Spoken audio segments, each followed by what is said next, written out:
Most travelers view a lengthy transit stop with much contempt. Not me. This scheduled 19 hours overnight transit in Guangzhou, flying China Southern Airlines between Melbourne and London, was the perfect opportunity for me to visit a country I've always been so curious about.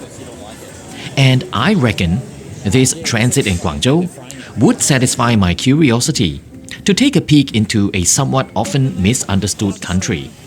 Step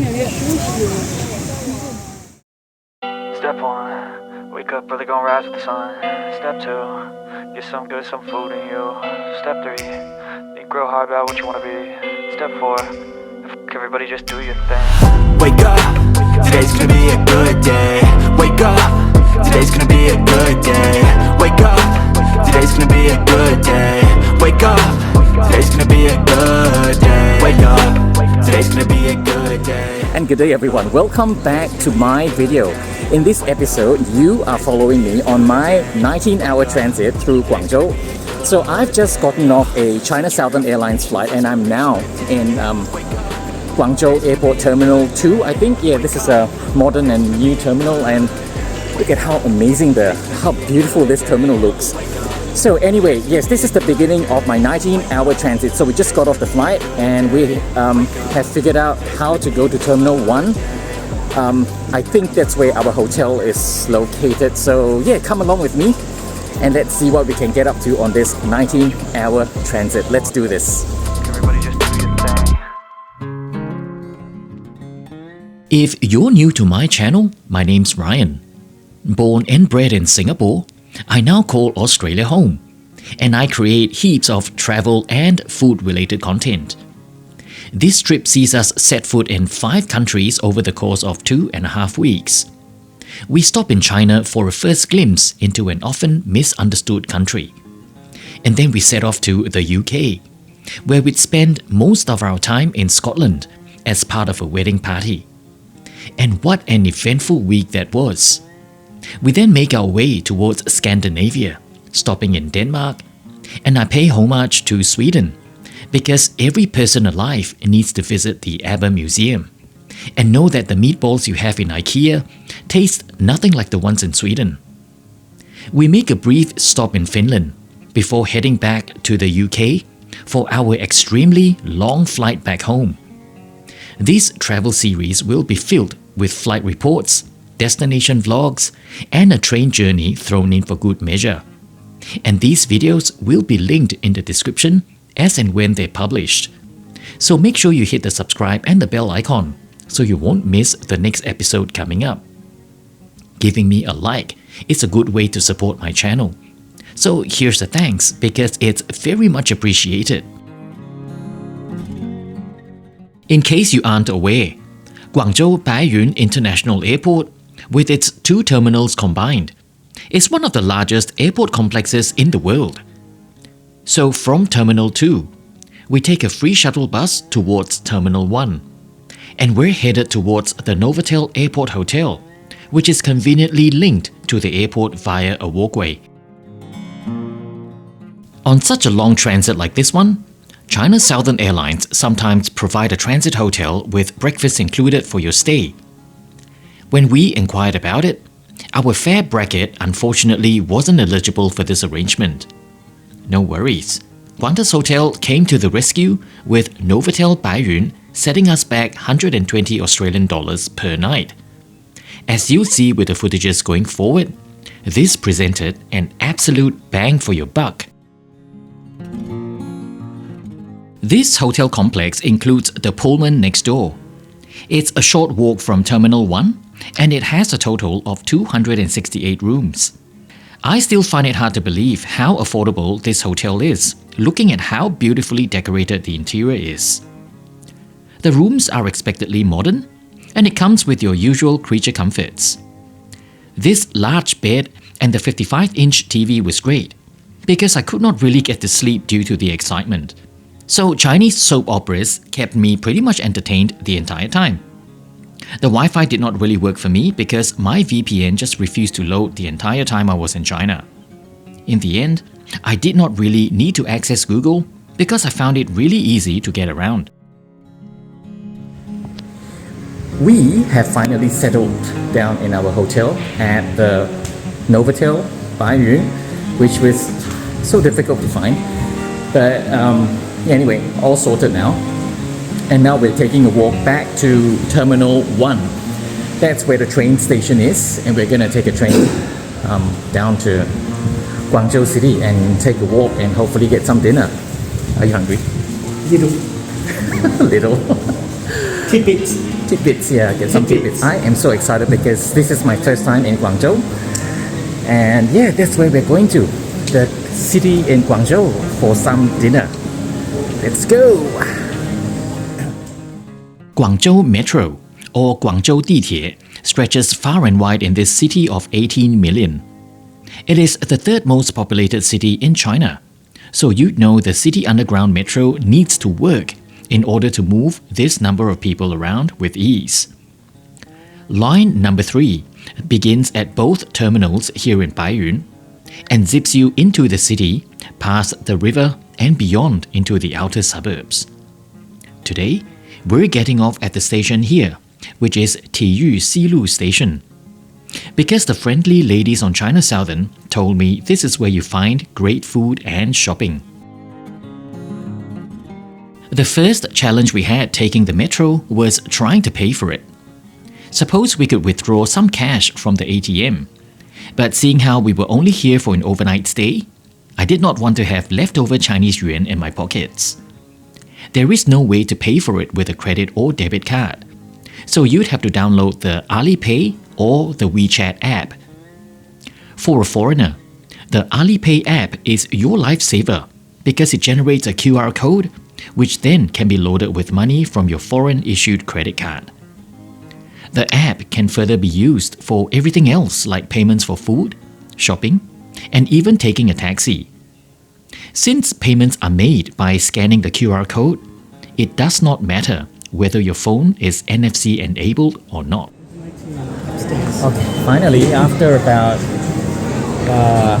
20 minutes, we managed to download the Alipay app, link the card to it. So this is something to take note of.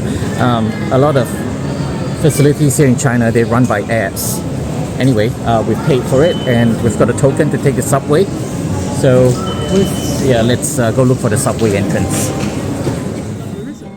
This underground metro was honestly a very affordable way to travel to town. The journey was about 18 stops with a duration of 35 minutes.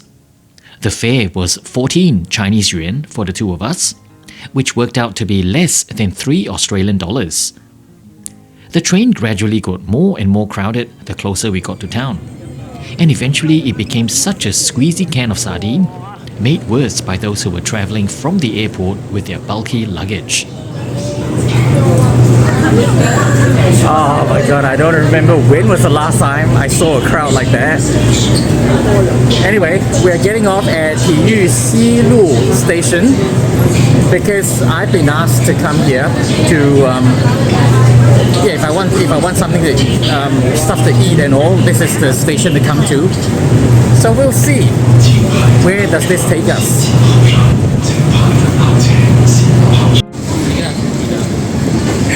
So welcome to Guangzhou City, everyone. So we got off at Tiyu Station, and this is Tiyu Road.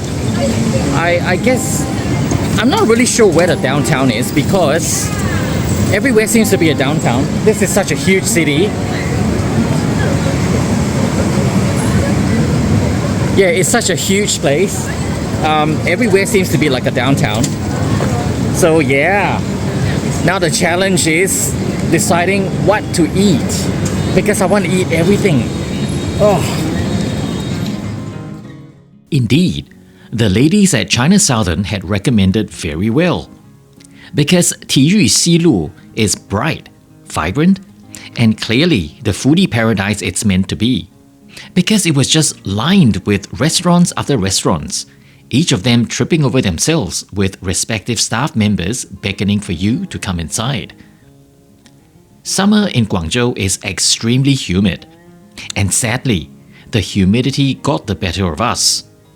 While seeking refuge in an air-conditioned mall, We found an underground tunnel which spanned the entire length of the street above, linking several buildings together.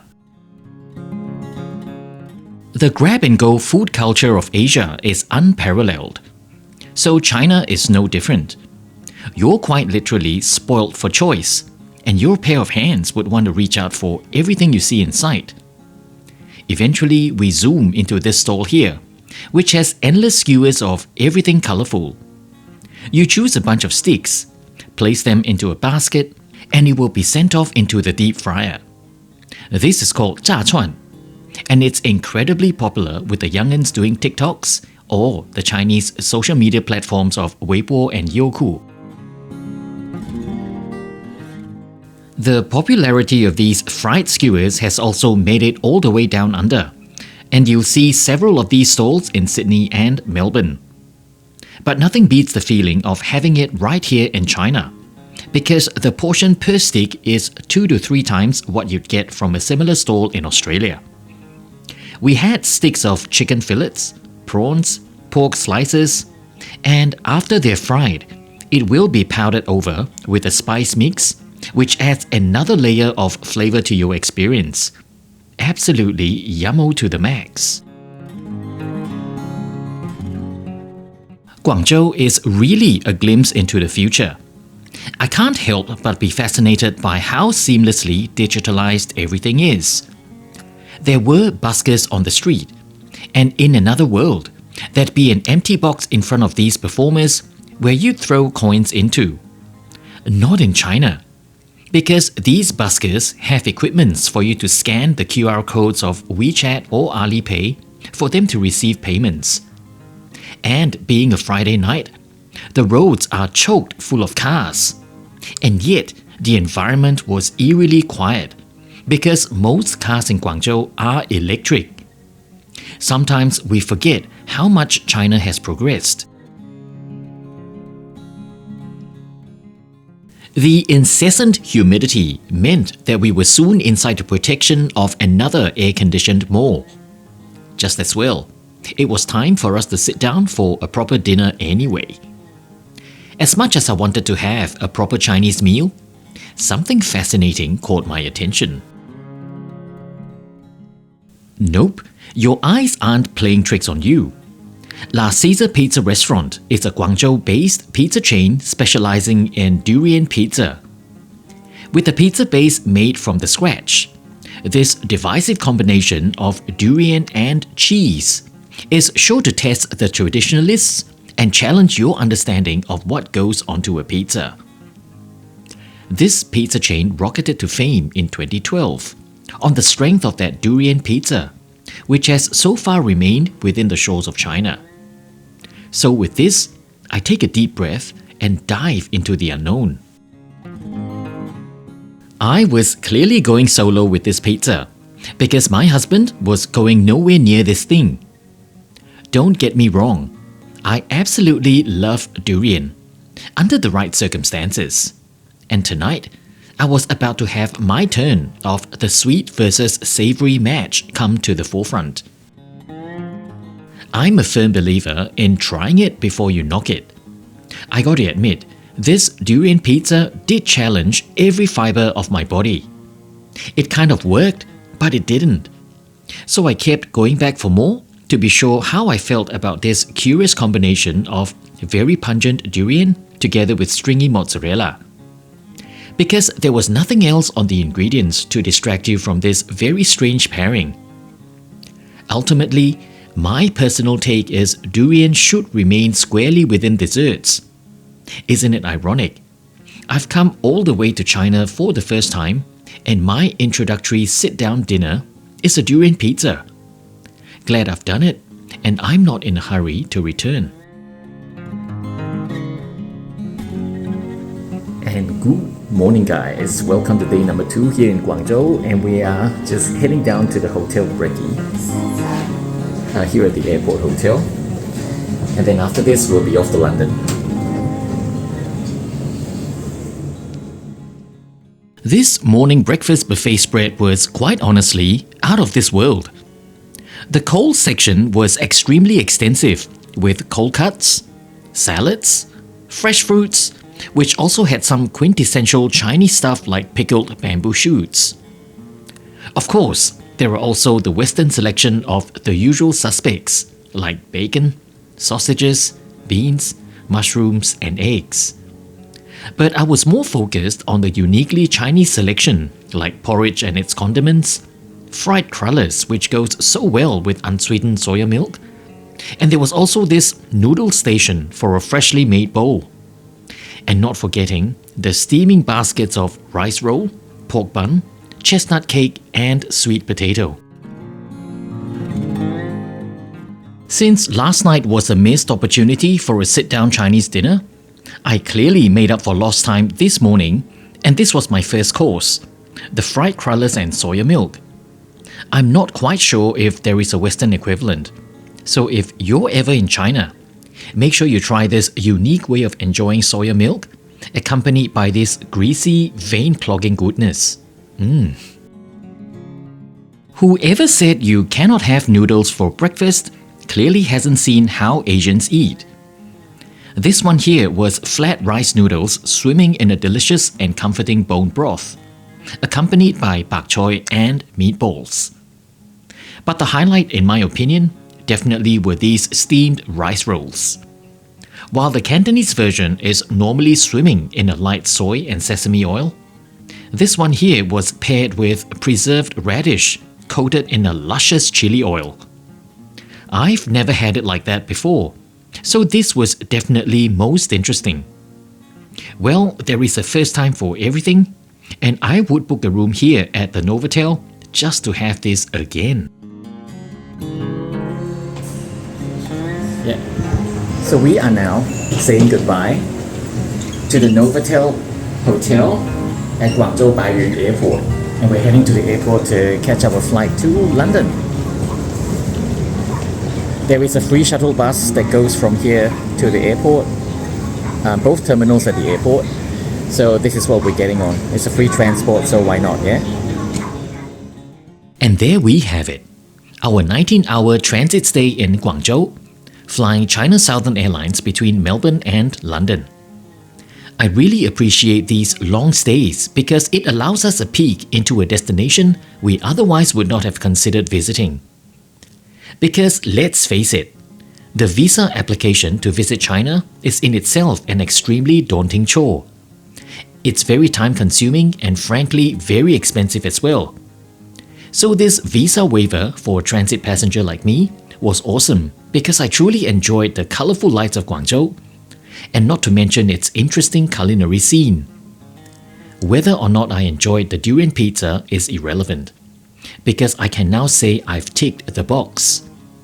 Ultimately, Guangzhou surpassed my expectations, and this was only an overnight stay. So I cannot wait to return and give this gigantic city of 18 million and give her the attention she deserves. Until then, let's wrap up and join live Ryan at the airport as he embarks on his first ever long-haul experience with China Southern Airlines to London Heathrow Airport.